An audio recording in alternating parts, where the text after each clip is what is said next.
మనకి చాలా సినిమాలు ఫ్లాప్ అయినవి ఉంటాయి, కానీ వాటిలో మంచి హిట్ సాంగ్స్ ఉంటాయి.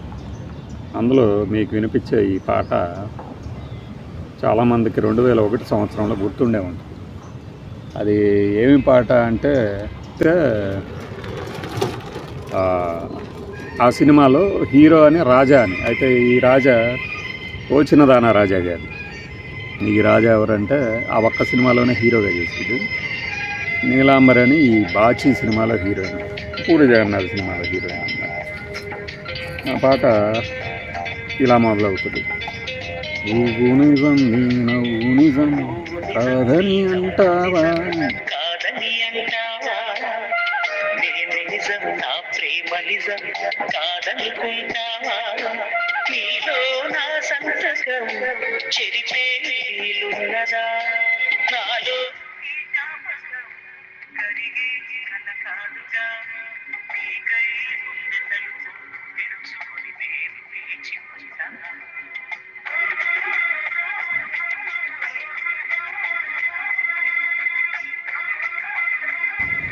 ఇక్కడ సాహిత్యం ఎంత క్యాచీగా ఉందో. దీనికి మ్యూజిక్ డైరెక్టరు ఆకాష్. మరి ఆకాషో లేదంటే ప్రేమించుకుందాం రాకి మహేష్ ఎవరో సంథింగ్, చాలా మంచి మ్యూజిక్ డైరెక్టరు, చాలా తక్కువ వయసులో చనిపోయారండి. ముత్యాల శ్రీరామ్ అనుకుంటా ఈ సినిమా డైరెక్టర్, ముత్యాల శ్రీరామ్. అయితే ఈయన డైరెక్ట్ చేసినటువంటి సినిమా అసలు ఆడలేదు. ఈ సినిమా సబ్జెక్టు నాకు తెలిసినంతవరకు ఈ నీలాంబరి ఏంటంటే ప్రేమ అనేదానికి దూరం. అయితే దూరమే కానీ రాజా అనే అతనితో సహజీవనం చేయటమో ఏదో జరుగుతుంది హీరో క్యారెక్టర్తో. అక్కడ ఏం జరుగుతుందంటే ఆమె గర్భవతి కూడా అవుతుంది అనుకుంటా. కానీ మన హీరో ఏమో సిన్సియర్గా లవ్ పెళ్ళి అనుకుంటాడు. ఆ పెళ్ళి కాదు, మనం ఇలా విడిపోదాము అని చెప్తుంది. ఆ సందర్భంలో వచ్చే పాట అన్నమాట. ఇందులోని ట్యూన్స్ మీరు కనుక గమనిస్తే అసలు ముందు లిరిక్స్ రాశారా, ట్యూన్ ముందు ఇచ్చారా అనేది అర్థం కాదు. కానీ ఎక్కువ ట్యూనే ఇచ్చేసి తర్వాత లిరిక్స్ రాస్తారంట. ఇచ్చినట్టు ఈ లిరిక్స్ పాడిన బాలసుబ్రహ్మణ్యం గారు తనని తాను ఒక నవయువకుడు ఇలాగా ఊహించుకుంటూ పాడినట్లు అనిపిస్తుంది. ముఖ్యంగా ఇది మందిరం లాంటి మనసు అంజనంలా భావించావు అన్నట్లు.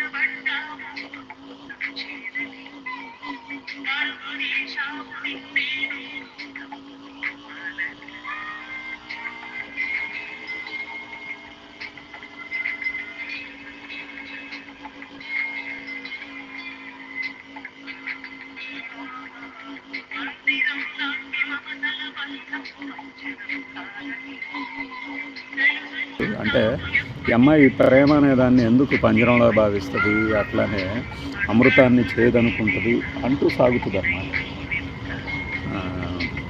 చాలామంది యూట్యూబ్లో ఈ ఆడియో విని ఎందులోది ఇదే అని అడుగుతూ ఉంటారు.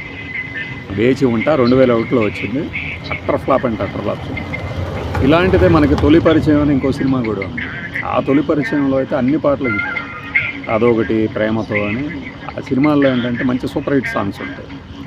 ఆ ప్రేమతో అయితే 6 మ్యూజిక్ డైరెక్టర్లు ఒకే సినిమాలో పాటలు పాడిన సందర్భం. ఇట్లా మా కృష్ణయ్య అని ఫ్రెండ్ ఉన్నాడని చెప్పి, ఆ కృష్ణయ్య నేను ఆడియో క్యాసెట్స్ ఇచ్చాడు. ఇప్పటికీ వాళ్ళ ఇంట్లో చాలా ఉన్నాయి. ఆ ఆడియో క్యాసెట్స్ కోసమని మా ఊరికి వచ్చినప్పుడు ఇద్దరం కలిసి ఆడియో క్యాసెట్స్ షాప్స్ వైపు వెళ్తున్నప్పుడు ఏం జరిగేదంటే, మమ్మల్ని చూసి అయితే అనేవాడు, మమ్మల్ని చూసి వినుకొండలో అయితే పారిపోతున్నారు షాప్ క్లోజ్ చేసేసి అనేవాడు. నర్సరాపేటలో ఏంటంటే టవర్ క్లాక్ సెంటర్లో కొద్దిగా టర్న్ అయ్యి పల్నాడు బస్ స్టాండ్కి వెళ్ళే టర్నింగ్లో ఒక షాప్ ఉంది. అతను ముస్లిమ్స్ వాళ్ళు. అతను కూడా అప్పుడు అన్నాడు మేము కృష్ణ ఫ్యాన్స్ అయ్యాడు. అప్పట్లో ఆ తొలి పరిచయం ఇలాంటి క్యాసెట్లన్నీ 10 రూపాయలకు కూడా అడిగేవాళ్ళం, ఆడియో క్యాసెట్స్.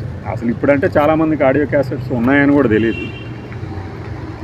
టేప్ రికార్డర్ ఉన్న ఇళ్లలో ఈ టేప్ రికార్డర్లో ఆడియో క్యాసెట్ పెట్టి ప్లే చేస్తే ఎలా ఉంటుంది అనేది అదొక అనుభూతిగా ఇప్పుడు మాట్లాడుకుంటాం.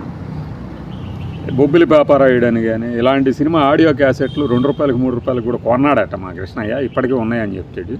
నేను ఏదన్నా వీడియో తీయమని చెప్పాను కానీ ఇంతవరకు తీయలేదు. మనవాడు ఆ గుంటూరులోనే తిరుగుతూ ఉంటాడు. ఏ పని చెప్పినా చేస్తాను, నువ్వు చెప్తే నేను ఎందుకు చేయను అంటాడు మళ్ళీ. ఇది రామాయణంలో పిడకల వేటలాగా మీరు అనుకున్న పాటకు సంబంధించి నేనైతే ఒక మంచి పాటను మీకు వినిపించానని అనుకుంటున్నాను. వేచి ఉంటా రాజా. ఇందులోనే ఇంకొక పాట కూడా ఉంది, గుప్పెడు మనసుల్లో అవునా అనే ఉన్ని కృష్ణన్ అనుకుంటా మరి మ్యూజిక్. ఆయన గొంతు హరిహరన్ గొంతు అప్పట్లో బాగా పాపులర్. ఈయనది మరీ ఇలా ఉంటుంది అన్నమాట, ప్రశాంతమైన వేళ అని ఆ పాట కూడా ఉంది. మీకు తమాషాగా అనిపించవచ్చు ఈ వీడియో. బై.